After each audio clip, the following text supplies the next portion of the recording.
Hi, my name is Eric. Today I'm going to tell you the story about how I saved someone's life one time.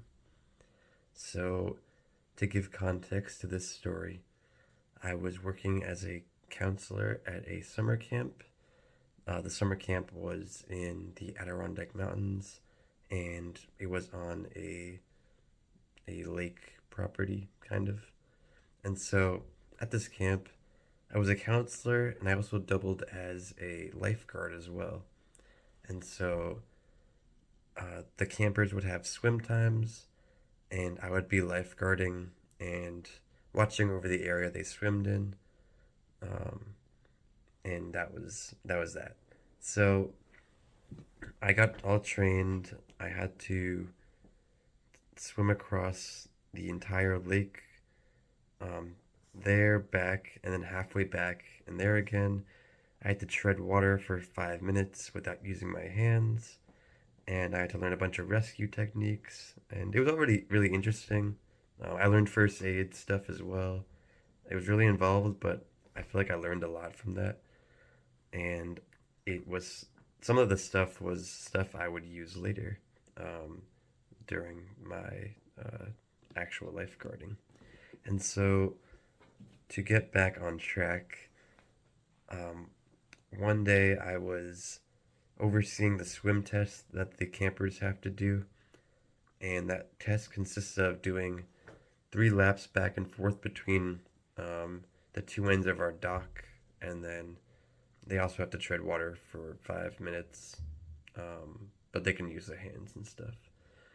So I'm overseeing one part of this, and eventually, um, there's a kid who is hesitant to jump in with the rest of the group, but he is encouraged and jumps in, and the kid makes it about halfway through the first lap, and then he starts going in circles, kind of like flailing around and going in circles.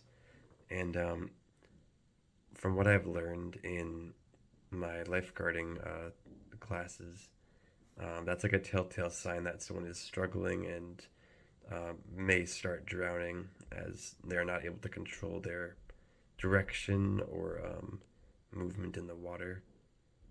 And so um, after that, I intervened, and so um, threw off my shirt, jumped in the water, and I swam over to him, asked if he was okay, but he was still like spinning around, and so I kind of just like took him and dragged him into like the shallow part of our swim area, and so after that, he was able to get out himself, but it's something that I'm proud of that I did, that I was able to jump in, make sure someone didn't have a bad experience and or even like drown in that little swim area.